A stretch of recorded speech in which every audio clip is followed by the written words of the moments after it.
السلام علیکم ورحمۃ اللہ تعالی وبرکاتہ۔ نحمده ونصلی ونسلم علی رسولہ الکریم، اما بعد فاعوذ باللہ من الشیطان الرجیم، بسم اللہ الرحمن الرحیم۔ ان اللہ وملائکتہ یصلون علی النبی یا ایہا الذین آمنوا صلوا علیہ وسلموا تسلیما۔ اللہم صلی علی سیدنا ومولانا محمد معدن الجود والکرم وآلہ الکرام وابنہ الکریم وبارک وسلم صلاۃ وسلاما علیک یا رسول اللہ صلی اللہ تعالی علیہ وسلم۔ اس سے پہلے خیار شرط کا بیان گزرا ہے، اب یہاں پہ خیار رویت کا بیان۔ خیار رویت، اس کے لفظی معنی پر غور کریں تو بات واضح ہو جائے گی۔ رویت معنی ہوتا ہے دیکھنا، اور خیار معنی اختیار۔ خیار رویت کا مطلب ہوا دیکھنے کے بعد جو اختیار حاصل ہوتا ہے، اور یہ چونکہ خرید و فروخت کی بات چلے تو کس کو دیکھنا، مطلب مبیع کو، جو چیز بیچی جا رہی ہے، خریدی جا رہی ہے، اس کو دیکھنے کے بعد جو خیار حاصل ہوتا ہے۔ تو دیکھنے کے بعد کا پھر کیا مطلب ہوا؟ مطلب یہ ہوا کہ خریدتے وقت نہیں دیکھا تھا، جب اس چیز کو خرید رہا تھا اس وقت نہیں دیکھا تھا، اور بغیر دیکھے ہی اس کو خرید لیا۔ اب بعد میں قبضے میں آنے کے بعد اس کو دیکھا تو اس کے مطابق نہیں پایا جیسا اس نے سوچا تھا، یا جیسے اس کے اوصاف بیان کیے گئے تھے، جیسی کوالٹیز اس کی بیان کی گئی تھی اس کے مطابق نہیں پایا، تو اب وہ واپس کر سکتا ہے۔ یہ اختیار جو ہے اس کو استعمال کرتے ہوئے وہ اس چیز کو واپس کر سکتا ہے، اور اسی اختیار کو جو مبی کو دیکھنے کے بعد حاصل ہوتا ہے خیار رویت کہا جاتا ہے۔ خیار رویت کے بارے میں اللہ کے رسول صلی اللہ علیہ وسلم کیا فرماتے ہیں؟ حدیث پاک میں کیا آیا؟ حضرت ابو ہریرہ رضی اللہ تعالی عنہ سے روایت ہے کہ پیارے آقا مدینے والے مصطفیٰ صلی اللہ علیہ وسلم نے فرمایا کہ جس نے ایسی چیز خریدی جس کو دیکھا نہ ہو تو دیکھنے کے بعد اسے اختیار ہے لے یا چھوڑ دے، یعنی دیکھنے کے بعد پسند آئے، ٹھیک لگے تو لے لے، اور اگر پسند نہیں آئی تو وہ واپس بھی کر سکتا ہے، لوٹا بھی سکتا ہے۔ اور واپس کرنے کا مطلب کیا ہوا؟ پھر وہ ثمن اس کے پاس سے واپس لے لے گا۔ یہ چیز جو چیز مبی بن رہی ہے وہ واپس کرے گا، تو جو اس کا ثمن جو آپس میں طے ہوا تھا وہ اگر اس نے بائے کو دے دیا ہے، بیچنے والے کو دے دیا ہے، تو وہ ثمن اس کے پاس سے واپس لے لے گا۔ کبھی ایسا ہوتا ہے کہ چیز کو بغیر دیکھے بھالے خرید لیتے ہیں، اور دیکھنے کے بعد وہ چیز ناپسند ہوتی ہے۔ ایسی حالت میں شرع مطہر یعنی شریعت اسلامیہ نے مشتری یعنی خریدنے والے کو یہ اختیار دیا ہے کہ اگر دیکھنے کے بعد چیز کو نہ لینا چاہے تو بیع کو فسخ کر دے، یعنی بیع کو ختم کر دے، خرید و فروخت کے معاملے کو ختم کر دے۔ اس کو خیار رویت کہتے ہیں۔ اب ہم اس پر غور کریں تو آج کے زمانے میں بھی اس طرح کے خرید و فروخت کے بہت سارے معاملات ہوتے ہیں جس میں خیار رویت ہوتا ہے، اگرچہ اس کی شرط نہیں لگتی، اگرچہ اس کی بات چیت نہیں ہوتی ہے، لیکن یہ اختیار خود بخود خریدنے والے کو دیا جاتا ہے۔ عام طور پر جو آن لائن خرید و فروخت ہوتی ہے اس میں یہ رہتا ہے، آپ نے کوئی سامان ہے آن لائن ویب سائٹ پر دیکھ کر اس کو پسند کر لیا، آرڈر بھی دے دیا، اس میں اس کی ساری خوبیاں، اس کے اوصاف وغیرہ بیان کیے گئے تھے، اس کو دیکھ کر اس کی قیمت وغیرہ معلوم کر کے آپ نے اس کا آرڈر دے دیا۔ اب وہ چیز بعد میں آپ کے پاس پہنچتی ہے کوریئر کے ذریعے یا کسی اور طریقے سے، تو آپ اس کو پھر کھول کر دیکھتے ہیں، تو وہاں پر کمپنی کی طرف سے آپ کو یہ اختیار ہوتا ہے کہ کھولنے کے بعد اگر وہ چیز یا تو کبھی ایسا ہوتا ہے کہ ڈیمیج ہو گئی تو وہ تو خیار عیب والی بات ہو جائے گی کہ اس میں کوئی عیب پیدا ہو گیا ہے، یعنی اس میں کوئی خرابی آ گئی، کوئی کمی آ گئی ہے، تو اس کمی کی بنیاد پر تو لوٹا ہی سکتے ہیں۔ کبھی ایسا ہوتا ہے کہ کوئی خرابی نہیں آئی ہے لیکن جو چیز منگائی تھی وہ چیز ہی نہیں آئی، کچھ اور ہی آ گیا، یا یہ کہ وہی چیز آئی ہے لیکن اس کے اندر جو خوبیاں بیان کی گئی تھی وہ خوبیاں موجود نہیں ہیں۔ جیسے کلر، جب ہم نے فوٹو کے اندر دیکھا تھا، مثال کے طور پر کپڑا منگایا تو کپڑے کا جو کلر تھا وہ فوٹو میں کچھ اور نظر آ رہا تھا، اور جب وہ چیز ہم تک پہنچی، وہ کپڑا ہم تک پہنچا تو اس کا کلر کچھ دوسرا تھا، چینج تھا، تو ایسی صورت میں لوٹانے کی اجازت ہوتی ہے، اور یہ چلتا ہے، ابھی بھی اس زمانے میں بھی چلتا ہے۔ یہی خیار رویت ہے جو ہماری شریعت کے اندر موجود ہے، اور یہ پہلے سے موجود ہے، زمانے والوں نے تو ابھی شروع کیا ہے۔ ہمارے آقا حضور رحمت عالم صلی اللہ علیہ وسلم نے اس کے تعلق سے 1450 سال پہلے ہی ارشاد فرما دیا تھا۔ اور یہ دیکھیں اس میں مشتری کا لحاظ بھی ہے، مشتری کا خیال کیا گیا کہ اس کو کوئی ضرر نہ پہنچے، اس کو کوئی نقصان نہ پہنچے۔ کہ اگر دیکھے بغیر خریدنے سے وہ چیز اس پر لازم ہو جائے، یہ بیع لازم ہو جائے اور یہ ضروری ہو جائے کہ اب لینا ہی پڑے گا، تو اس میں تو اس کا نقصان بھی ہو سکتا ہے کہ وہ چیز اس کی پسند کے مطابق نہیں، تو پھر وہ کیا کرے گا؟ اس نے تو دیکھے بغیر خریدا ہے، تو دیکھنے پر اس کو اختیار حاصل ہونا چاہیے، اور وہ اختیار شریعت نے دیا بھی ہے۔ اب چند احکام بیان کرتے ہیں، کہتے ہیں کہ خیار رویت کے لیے کسی وقت کی تحدید نہیں، یعنی کوئی مدت مقرر نہیں ہے، یعنی جیسے کہ خیار شرط میں 3 دن کی مدت تھی، اس میں 3 دن وغیرہ کے معاملات نہیں، اس کا دار و مدار دیکھنے پر، جب بھی دیکھے اس کو، ٹھیک ہے۔ کہتے ہیں کہ اس کے گزرنے کے بعد خیار باقی نہ رہے، ایسی کوئی مدت اس میں نہیں۔ یہاں کیا ہوتا ہے، بلکہ یہ خیار دیکھنے پر موقوف ہے، جب دیکھے گا تب وہ خیار ساقط ہوگا۔ کیا مطلب ہوا کہ وہ چیز جس کو خریدا ہے اس چیز کو اب دیکھ لیا، اور دیکھنے کے بعد ابھی کچھ نہیں بول رہا ہے، دیکھنے کے بعد اس کو رد نہیں کر رہا ہے، اس کو واپس لوٹانے کی بات نہیں کر رہا ہے، تو یہ اس کی رضامندی مان لی جائے گی کہ اب وہ اس پر راضی ہو گیا، اب یہ جو خیار رویت تھا اس کا وہ ساقط ہو جائے گا۔ یا اس نے زبان سے بول دیا دیکھنے کے بعد کہ میں راضی ہو گیا، میں لینے کے لیے تیار ہوں، میں نے لے لیا اس کو، تو ایسی صورت میں بھی اس کا جو خیار رویت ہے وہ ساقط ہو جائے گا۔ اچھا، ہمارے یہاں پہ جو سامان اس طریقے سے آن لائن خریدا اور بیچا جاتا ہے، تو اس میں کیا ہوتا ہے کہ وہ باکس میں پیک ہو کر وہ چیز آتی ہے، تو باکس کو دیکھ لیا، باکس کے اندر ہمیں معلوم ہے کہ وہ چیز ہوگی، لیکن باکس کو دیکھ لینے سے خیار رویت ساقط نہیں ہوتا ہے، کیونکہ اگرچہ ہم نے باکس کو دیکھا ہے، لیکن جو اصل چیز جس کو خریدا گیا ہے یا جس کو بیچا گیا ہے وہ تو اب بھی ہم نے نہیں دیکھی، وہ تو اندر پوشیدہ ہے نا، وہ اندر چھپی ہوئی ہے، تو اس کو دیکھنے کا اعتبار ہوگا، باکس کو دیکھنے کا اعتبار نہیں ہوگا۔ باکس کو اگرچہ آپ اپنے قبضے میں کر لیں، باکس کو آپ نے اپنے پورے اختیار میں لے لیا، لیکن ابھی تک اس چیز کو دیکھا نہیں ہے، تو اگرچہ قبضہ ہو گیا ہے لیکن خیار رویت باقی رہے گا۔ خیار رویت دیکھنے پر موقوف ہوتا ہے، اور دیکھنا ابھی پایا نہیں گیا۔ جب باکس کو کھولیں گے اور اس چیز کو دیکھیں گے اور رضامندی کا اظہار کر دے، یا کوئی ایسی بات پائی جائے جس سے رضامندی کا پتہ چلتا ہو، تو ایسی صورت میں خیار رویت ساقط ہو جائے گا۔ آگے کہتے ہیں کہ شیء معین کی شیء معین سے بیع ہوئی، ایک متعین چیز ہے اس کی بیع ہوئی دوسری متعین چیز کے بدلے میں، مثلا کتاب کو کپڑے کے بدلے میں بیچا، تو ایسی صورت میں بائع اور مشتری دونوں کو خیار رویت حاصل ہے، یعنی دونوں طرف سامان ہے،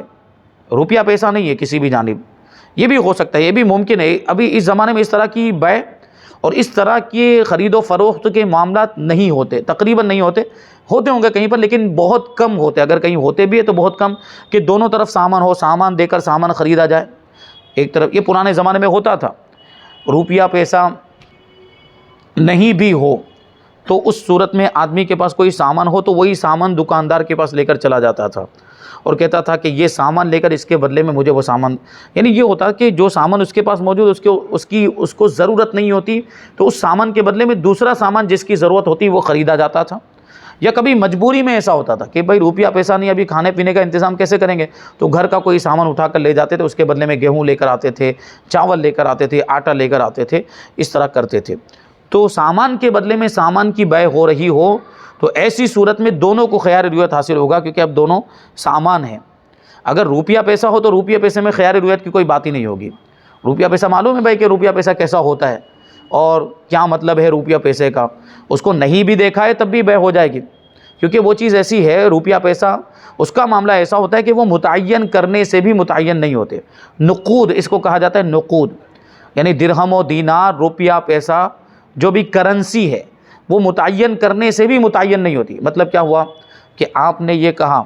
کہ یہ اس 10 روپے کے بدلے میں مجھے فلاں سامان دے دو، اس نے آپ کو وہ سامان دے دیا، اب ضروری نہیں کہ یہی 10 روپے اس کو آپ دیں،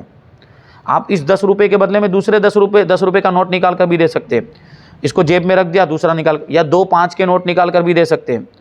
ہے کہ نہیں؟ یعنی وہ 10 روپے متعین نہیں ہوتے۔ تو روپیے پیسے میں یہ معاملہ ہے ہی نہیں دیکھنے کا،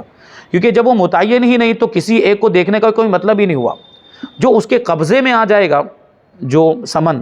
یعنی جو روپیے پیسے اس کے قبضے میں آ جائیں گے، مشتری نے دے دیے، اب اس کے ہاتھ میں آنے کے بعد متعین ہوں گے قبضے کے ذریعے، اور مانا جائے گا کہ اب اس میں اس کی ملکیت ثابت ہو گئی، جو روپیے پیسے اس کے ہاتھ میں آ گئے وہ، ورنہ جب تک اس کا قبضہ نہیں ہوگا وہاں تک وہ روپیے پیسے متعین نہیں، جہاں سے جو چاہے وہ لا کر دے دے، بس یہ ہے کہ اتنی رقم ہونی چاہیے، چاہے تو نوٹ لا کر دے یا جو ہے کہ سکے لا کر دے دے، ایک نوٹ لا کر دے دے یا اتنی ہی مالیت کے 2 نوٹ لا کر دے دے یا 3 لا کر دے دے۔ جیسے 500 روپے کی بات ہوئی، 500 روپے میں کوئی سامان بیچا ہے تو چاہے وہ 500 روپے کا نوٹ لا کر دے یا 100 کے 5 نوٹ لا کر دے، یا 200 کے 2 اور ایک 100 کا نوٹ لا کر دے، یا 50 کے 10 نوٹ لا کر دے، جو چاہے وہ کر سکتا ہے اس میں، اور اس میں کسی کو اعتراض بھی نہیں ہوتا، ایسا ہوتا بھی ہے، اس کو تو بس اتنی رقم چاہیے اور وہ رقم اس کو مل جاتی ہے۔ یہ بات ہوتی ہے روپے پیسے میں، لیکن اگر دونوں طرف سامان ہو تو دونوں کو خیار حاصل ہوگا، یعنی بائع کو بھی، بیچنے والے کو بھی، اور مشتری کو بھی خیار حاصل ہوگا۔ یعنی ایک طرف دیکھیں کیا بیچا جا رہا ہے، کتاب کو بیچا جا رہا ہے، کپڑے کے بدلے میں بیچا جا رہا ہے، تو کتاب، یہ مشتری کتاب کو جب تک دیکھ نہیں لے گا، خریدار کتاب کو جب تک دیکھ نہیں لیتا ہے وہاں تک اس کو خیار رویت حاصل ہوگا، اور کپڑے کو جب تک بائع یعنی بیچنے والا دیکھ نہیں لیتا وہاں تک اس کو خیار حاصل ہوگا۔ یہ جب دونوں طرف اس طریقے سے سامان ہو اس صورت میں دونوں کو خیار حاصل ہوتا ہے، ورنہ عام حالت میں صرف مشتری کو ہی خیار حاصل ہوتا ہے۔ یہ خیار رویت کی بات چل رہی ہے، مشتری یعنی خریدنے والے کو ہی عام حالات میں خیار رویت حاصل ہوتا ہے، ہر جگہ پر وہ بائع کو نہیں ہوتا، صرف ایک جگہ پر جہاں دونوں طرف سامان ہو، بیچی جانے والی چیز بھی کوئی سامان ہو اور خریدی جانے والی چیز بھی کوئی سامان ہو، روپیہ پیسہ بیچ میں نہ ہو، کیونکہ کہتے ہیں کیونکہ یہاں دونوں مشتری بھی ہیں، دونوں بائع بھی بن رہے ہیں، دونوں مشتری بھی بن رہے ہیں، یعنی یہ مانا جائے گا۔ روپیہ پیسے میں تو ایسا ہوتا ہے کہ جس کا روپیہ، جو روپیہ دے رہا ہے وہ خریدنے والا ہو جاتا ہے، اور جو سامان دے رہا ہے وہ بیچنے والا ہو جاتا ہے، لیکن جب یہاں دونوں طرف سامان ہے تو دونوں بیچنے والے بھی ہو گئے اور دونوں خریدنے والے بھی ہو گئے۔ الگ الگ نسبت سے دیکھیں، الگ الگ اعتبار سے دیکھیں۔ اگر اس کو دیکھیں کہ یہ کپڑا دے رہا ہے اور اس کے بدلے میں کتاب لے رہا ہے تو یہ کپڑے کو بیچنے والا ہوا، کتاب کو خریدنے والا ہو گیا، اور دوسری طرف سے اس کو دیکھیں سامنے والے کو تو وہاں پر بھی یہی بات ہو گئی، وہ کپڑے کو بیچنے والا ہوا، کتاب کو خریدنے والا ہو گیا۔ تو دونوں چیزیں پائی جا رہی ہیں، دونوں مشتری بھی بن رہے ہیں، دونوں بائع بھی بن رہے ہیں اور مشتری بھی بن رہے ہیں، اور مشتری کو جب خیار حاصل ہوتا ہے تو یہاں دونوں کو خیار حاصل ہوگا۔ یہاں پر خیار رویت کا بیان مکمل ہوا، اب آگے ہے خیار عیب کا بیان، اور یہ بھی لفظ سے ہی ظاہر ہے، عیب کی بنیاد پر جو خیار حاصل ہو۔ مطلب کیا ہوا کہ کسی چیز کو خرید لیا اور اس کو سلامتی کی شرط کے ساتھ خریدا تھا کہ بھائی یہ چیز ہم خرید رہے ہیں لیکن یہ صحیح سالم ہونی چاہیے، اس میں کوئی خرابی نہیں ہونی چاہیے، اس میں کوئی عیب نہیں ہونا چاہیے، یہ شرط لگی تھی، یا پھر یہ کہ کوئی بات نہیں ہوئی تھی، مطلقاً خریدا تھا، تو ایسی صورت میں بھی خود بخود اس کا صحیح سالم ہونا، یہ عقد کے ساتھ ہی جو لین دین کا معاملہ ہوتا ہے اسی وقت وہ ضروری ہو جاتا ہے۔ یعنی جب کچھ بولا نہیں گیا ہے بھائی یہ سامان ہم کو چاہیے، تو اس کا مطلب یہی ہوتا ہے کہ وہ سامان صحیح سالم ہونا چاہیے، اس میں کسی طرح کا عیب نہیں ہونا چاہیے۔ اب سامان کو خرید لیا، لے کر آ گیا، اس پر قبضہ کر لیا، اب جب دیکھ رہا ہے اس میں تو عیب نکلا، اس میں کوئی خرابی نکلی سامان کے اندر، یا وہ ڈیمیج ہو چکا تھا، وہ ضائع ہو چکا تھا، ٹوٹ چکا، کوئی سامان ایسا ٹوٹنے والا ٹوٹ گیا تھا، تو ایسی صورت میں کیا کریں گے؟ اور یہ خیار عیب کے معاملات بھی آج جاری ہیں۔ وہی آن لائن خرید و فروخت میں یہ ہوتا ہے، دکان پر آپ جا کر کوئی سامان خریدے تو وہاں اس طرح کی چیزیں ہوتی نہیں ہیں۔ خیار رویت کا بھی معاملہ وہاں پر نہیں ہوتا جب آپ دکان پر جا کر یہ کوئی چیز خریدیں، اور خیار عیب کا بھی معاملہ نہیں ہوتا۔ خیار رویت کا معاملہ اس وجہ سے نہیں ہوتا کہ آپ اس چیز کو دیکھ رہے ہوتے ہیں، دیکھ کر خریدتے ہیں، اور خیار رویت کا مطلب یہ ہوتا ہے کہ خریدتے وقت نہ دیکھا ہو، بعد میں دیکھا ہو، اور ہم عام طور پر جو دکان پر جا کر خریدتے ہیں اس میں ہم دیکھ کر خرید رہے ہوتے ہیں، تو خیار رویت وہاں پر حاصل نہیں ہوتا ہے۔ اور خیار عیب بھی دکان پر جا کر ہم اگر خرید رہے ہیں تو ہم نے دیکھ لیا اس کو، اچھی طرح پرکھ بھی لیا، جانچ لیا اس کو، اس کے بعد ہم نے خریدا ہے، تو خیار عیب کے معاملات اس وقت بھی نہیں ہوں گے، کیونکہ پھر بعد میں اگر کوئی عیب پیدا بھی ہوتا ہے تو چونکہ یہ عیب اب اس کے قبضے میں آنے کے بعد پیدا ہوا ہے، وہ عیب اس کے قبضے میں آنے کے بعد اس مبی کے اندر ظاہر ہوا ہے، تو اس عیب کی بنیاد پر نہیں لوٹا سکتا۔ وہ کون سے عیب کی وجہ سے لوٹا سکتا ہے؟ جو بائع کے پاس سے تھا، یعنی وہ چیز جب بائع کے پاس تھی اسی وقت سے اس کے اندر وہ عیب پایا جاتا تھا، اب وہ اس کے پاس آ گیا تو اس عیب کی بنیاد پر وہ لوٹا سکتا ہے۔ جیسے مثال کے طور پر بکری خریدی اور بکری کے بارے میں بات ہوئی تھی کہ صحیح سالم ہونی چاہیے، یا کوئی بات نہیں ہوئی تھی تو اس کا صحیح سالم ہونا ضروری ہے۔ اب وہ بکری کو گھر پر لے کر آ گیا اور اس کو جو ہے کہ چارہ کھلا رہا ہے تو ایک آنکھ سے اس کو نظر ہی نہیں آ رہا، مطلب اس نے ایسی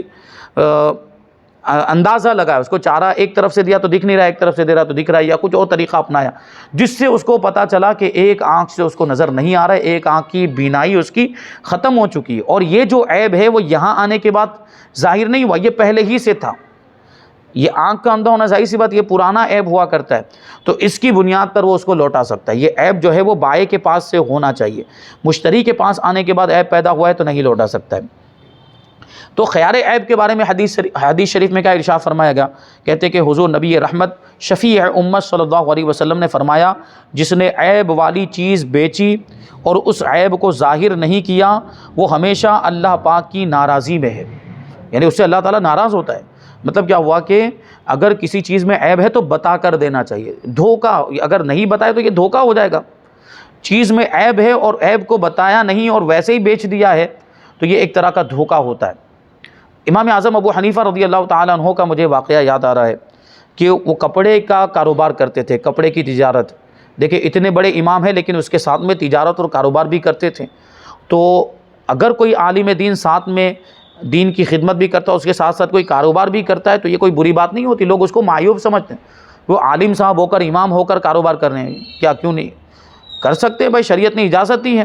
اور ضرورت بھی ہوتی ہے۔ امام کی تنخواہ کتنی ہوتی ہے، اس سے ضرورت کہاں پوری ہوگی، تو اس کو کچھ نہ کچھ کاروبار کرنا پڑتا ہے۔ اور پھر یہ بھی کہ علماء کو خود کفیل بھی ہونا چاہیے تاکہ وہ جب دین کی خدمت کریں، اصلاح کریں تو بے جھجک ہو کر،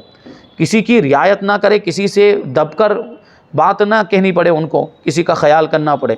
تو خود کفیل ہوں تو وہ بنداس بولیں گے بغیر کسی کا خیال کیے ہوئے۔ تو امام اعظم ابو حنیفہ رضی اللہ تعالیٰ عنہ کپڑے کا کاروبار کیا کرتے تھے، تو ایک کپڑا ایسا تھا جس میں کوئی عیب تھا، تو آپ نے جو کاریگر رکھا ہوا تھا اس سے آپ نے ارشاد فرما دیا کہ اس میں عیب ہے تو اس کی قیمت کم لینا، اس عیب کی وجہ سے جو اس کے دام کم ہو گئے تو اس کی قیمت کم لینا۔ اب کیا ہوا کہ وہ 1 روپیہ کم کرنے کے لیے کہا، 1 روپیہ 1 اشرفی، یا جو اس زمانے میں چلتا 1 اشرفی کی بات ہوگی کہ 1 اشرفی اس کا دام کم لینا۔ تو اب اس خادم کو، جو نوکر تھا کام کرنے والا، اس کو خیال نہیں رہا اور کوئی خریدنے والا آیا اور اس کو اسی قیمت میں دے دیا جو جتنی قیمت میں صحیح سالم کپڑا دیا جاتا ہے۔ تو اب وہ 1 روپیہ جو کم کرنے کے لیے کہا گیا تھا وہ 1 روپیہ اس نے کم نہیں کیا، لے لیا۔ اب امام اعظم ابو حنیفہ رضی اللہ تعالیٰ عنہ شام کو تشریف لائے اور اس سے دریافت کیا اس کپڑے کا کیا ہوا، بیچا؟ بولے بیچ دیا۔ تو 1 روپیہ کم کیا تھا کہ نہیں کیا؟ بولے حضرت میں بھول گیا تھا، آپ نے جو بتایا تھا اور میں نے اتنے ہی دام میں دے دیا جو صحیح سالم کپڑے کا دام ہوتا ہے۔ اب سوچیں امام اعظم ابو حنیفہ رضی اللہ تعالیٰ عنہ، دیکھیے آپ کا تقوی، آپ کی پرہیزگاری، وہ 1 روپیہ آ گیا اور 1 روپیہ وہ دوسرے سارے روپے پیسوں کے اندر مل گیا۔ اب ظاہر سی بات ہے روپے پیسے اگر مل جائے کیسے پتہ چلے گا کہ یہ 1 روپیہ وہ والا ہے؟ ہم نہیں کہہ سکتے کہ روپیہ پیسہ تو ویسے بھی متعین نہیں ہوتا ہے۔ تو امام اعظم ابو حنیفہ نے اپنے اس نوکر، اپنے اس خادم کو حکم دیا کہ آج صبح سے لے کر ابھی تک یعنی شام تک جتنی بھی کمائی ہوئی ہے سب کو صدقہ کر دو، کیونکہ وہ 1 روپیہ اس میں آ گیا، یعنی وہ غیر مناسب تھا، یعنی اس نے اگر عیب دیکھ کر خریدا ہو تو وہ حلال بھی ہو سکتا ہے وہ 1 روپیہ، لیکن یہ تقویٰ تھا امام اعظم ابو حنیفہ رضی اللہ تعالیٰ عنہ کا کہ وہ 1 روپے کی وجہ سے اس دن کی پوری کمائی کو آپ نے صدقہ کرنے کا حکم دیا۔ تو اس طرح عیب والی چیز اگر بیچی جائے تو بتا کر دینا چاہیے، امام کے طریقے سے ہمیں یہ پتہ چل رہا ہے، اس کو بتا کر دینا چاہیے، دھوکہ نہیں دینا چاہیے۔ بہت سے لوگ تو دھوکہ اس طرح کے معاملات ہوتے ہیں کہ اللہ کی پناہ، خرید و فروخت کے اندر اپنا سامان بیچنے کے لیے، اپنے فائدے کے لیے کسی بھی حد تک آدمی جاتا ہے۔ جیسے کہ ایک سوال ابھی ہمارے پاس آیا تھا، وہ اس پروگرام میں بھی شامل کیا گیا جو اتوار کے دن پروگرام ہوا تھا لمبایت میں، کہ 100 میٹر کپڑا ہے، وہ مثال کے طور پر 100 روپے میں بکتا ہے اور کچھ لوگ اس کو 95 روپے میں بیچتے ہیں، کمپٹیشن چلتا ہے۔ تو یہ آدمی ایسی اس کے لیے ایسا جگاڑ لگاتا ہے کہ یہ کہتا ہے کہ 100 میٹر کپڑا میں بھی 95 روپے میں دوں گا۔ یہ بولتا ہے کہ 100 میٹر کپڑا میں، لوگ 100 روپے میں ہی بیچ رہے ہیں 100 میٹر کپڑا، لیکن یہ جو کیا کہتا ہے لوگوں کو کہ میں 100 میٹر کپڑا 95 روپے میں دوں گا، تو اب آدمی اس کی طرف متوجہ ہوگا نا، 5 روپے کا فائدہ ہو رہا ہے۔ لیکن جب وہ آتا ہے اس کے پاس لینے کے لیے تو وہ اس کو یہ بتا کر دیتا ہے کہ یہ 95 روپے میں، لیکن 100 میٹر نہیں ہے، 95 میٹر ہی ہے۔ تو پہلے تو نے 100 میٹر کیوں بولا تھا؟ دھوکہ دینے کے لیے، صرف متوجہ کرنے کے لیے کہ اس کے پاس وہ گراہک آ جائے۔ تو یہ جائز نہیں ہے، یہ طریقہ درست نہیں ہے، اس طرح لوگ کرتے ہیں اور بھی بہت سارے طریقے ایسے ہیں، تو یہ سب نہیں کرنا چاہیے۔ دوسری حدیث پاک، اللہ کے رسول صلی اللہ علیہ وسلم ارشاد فرماتے ہیں کہ ایک مسلمان دوسرے مسلمان کا بھائی ہے، اور جب مسلمان اپنے بھائی کے ہاتھ کوئی چیز بیچے جس میں عیب ہو تو جب تک بیان نہ کرے اسے بیچنا حلال نہیں ہے، یعنی جب تک اس عیب کو بیان نہ کرے، جب تک اس عیب کو ظاہر نہ کر دے، اور اس کے لیے وہ بیچنا حلال ہی نہیں، جائز ہی نہیں ہے۔ تو یہ بات ہے، کیونکہ عیب دار چیز کو بیچنے میں سامنے والے کا نقصان ہے، تو بتا کر دے، اور ہاں بتا دیا اس نے ایک بار کہ بھائی اس کے اندر یہ عیب پایا جاتا ہے، اس کے اندر یہ کمی ہے، اگر اس کے ساتھ آپ کو لینا ہو تو لے لیجئے۔ وہ ویسے ہی عیب والی چیز کو ہی لینے پر راضی ہے، لینے کے لیے تیار ہے، تو یہ اس کی مرضی۔ اور اس نے بتا دیا تو اب کوئی دھوکہ نہیں ہے، اب وہ دے سکتا ہے، اس کو بیچ سکتا ہے۔ کبھی ایسا ہوتا ہے کہ عیب والی چیز کی قیمت، مطلب مثال کے طور پر جو صحیح سالم چیز ہے اس کی قیمت زیادہ ہوگی، اور جس میں عیب ہے تو عیب کی وجہ سے قیمت گھٹ جایا کرتی ہے، کبھی ایسا بھی ہوتا ہے۔ تو اس نے بتایا کہ اس کی قیمت اتنی ہوگی لیکن اس کے اندر یہ عیب ہے، تو جو خریدنے والا ہو سکتا ہے کہ پھر عیب کی بنیاد پر قیمت کم کرانے کی کوشش کرے کہ بھائی اس میں تو عیب ہے تو اب اس کی قیمت کم کر کے دو، تو وہ آپس میں طے کر سکتے ہیں، ٹھیک ہے چلو اتنے روپے کم دے دینا، اور اس پر دونوں راضی ہو گئے تو پھر بیچا جا سکتا ہے، لیکن بتانا ضروری ہے۔ خیار عیب کی تعریف، کہتے ہیں کہ خیار عیب بائع کا مبیع کو عیب بیان کیے بغیر بیچنا، یا مشتری کا ثمن میں عیب بیان کیے بغیر چیز کو خریدنا، اور عیب پر باخبر ہونے کے بعد اس چیز کے واپس کر دینے کے اختیار کو خیار عیب کہتے ہیں۔ یہ تو بائع کی ذمہ داری تھی کہ بتاتا، لیکن اس نے نہیں بتایا اور مشتری ویسے ہی خرید کر لے کر چلا گیا، اب بعد میں گھر لے جا کر اس کو پتہ چلا کہ اس کے اندر تو یہ عیب ہے، تو اس عیب کی بنیاد پر وہ لوٹا سکتا ہے، اس کمی اس خرابی کی وجہ سے لوٹانے کی اس کو اجازت ہوگی۔ اب عیب کا کیا مطلب ہوتا ہے؟ عیب کسے کہیں گے؟ جو عیب کی بات آ رہی بار بار، تو کہتے ہیں کہ عرف شرع میں عیب جس کی وجہ سے مبیع کو واپس کر سکتے ہیں وہ ایسا عیب ہے جس سے تاجروں کی نظر میں چیز کی قیمت کم ہو جائے، جو میں نے ابھی عرض کیا۔ عیب کا مطلب کیا ہوا کہ ایسی چیز، عیب مطلب وہ کمی، وہ خرابی جس کی وجہ سے تاجروں کی نظر میں، تاجروں کے عرف میں اس چیز کی قیمت گھٹ جائے۔ جیسے میں نے ابھی بکری کی مثال دی کہ صحیح سالم چلتی پھرتی بکری ہے تو مثال کے طور پر اس کی قیمت ہے 20,000 روپے، لیکن اگر لنگڑی بکری ہے تو اس کی قیمت ہو جاتی ہے 15,000 روپے لنگڑی ہونے کی وجہ سے، تو یہ عیب میں مانا جائے، قیمت کم ہو رہی ہے اس کی وجہ سے، تو یہ عیب شمار کیا جائے گا۔ تو ہر وہ چیز جس کی وجہ سے، ہر وہ کمی جس کی بنیاد پر تاجروں کے عرف میں، کیونکہ عرف انہی کا دیکھا جائے گا، بھائی خرید و فروخت کے معاملہ تو وہی کرتے ہیں، تو وہی زیادہ اس چیز کو جانتے ہوں گے کہ قیمت کہاں کم ہوتی کہاں نہیں ہوتی، تو ان سے پوچھا جائے گا، تاجروں سے، کاروبار کرنے والوں کو اس سے پوچھا جائے گا کہ اس چیز کی بنیاد پر قیمت کم ہوتی کہ نہیں، وہ کہیں ہاں قیمت کم، تو پھر اس کو عیب مانا جائے گا۔ مبیع یعنی بیچی جانے والی چیز میں عیب ہو تو اس کا ظاہر کر دینا بائع یعنی بیچنے والے پر واجب ہے، اور چھپانا گناہ کبیرہ ہے، جیسا کہ حدیث سے معلوم ہوا۔ اب یہاں پر کچھ باتیں اس کے تعلق سے باقی ہیں کہ خیار عیب کی شرطیں کیا ہیں، اور پھر کبھی ایسا ہوتا ہے کہ دکان سے پیک چیز خریدی، جو باکس وغیرہ کے اندر پیک ہوتی ہے، جو میں ابھی عرض کر رہا تھا، اگر وہ خراب نکلے تو پھر اس کا کیا حکم ہوگا، تو اس کی کچھ تفصیل انشاءاللہ تبارک و تعالیٰ آگے شامل کریں گے۔ اور اس کے بعد جو بیان آ رہا ہے وہ بہت ہی اہم ہے، وہ ہے سود کا بیان۔ سود مطلب بیاج، تو بیاج کے بہت معاملات آج کل رائج ہو گئے ہیں اور لوگ اس میں ملوث ہو گئے، مبتلا ہو گئے، اور جبکہ آپ حضرات کو معلوم ہے کہ سود کا لین دین حرام ہے، اللہ تبارک و تعالیٰ نے سود کو حرام فرمایا، تو اس کے تعلق سے بھی کچھ معلومات انشاءاللہ تبارک و تعالیٰ آئندہ درس میں ہم شامل کریں گے۔ اللہ تبارک و تعالیٰ کی بارگاہ میں دعا ہے کہ جو کچھ بھی بیان ہوا اس پر ہم سب کو عمل کرنے کی توفیق عطا فرمائے۔ وما علینا الا البلاغ۔ السلام علیکم۔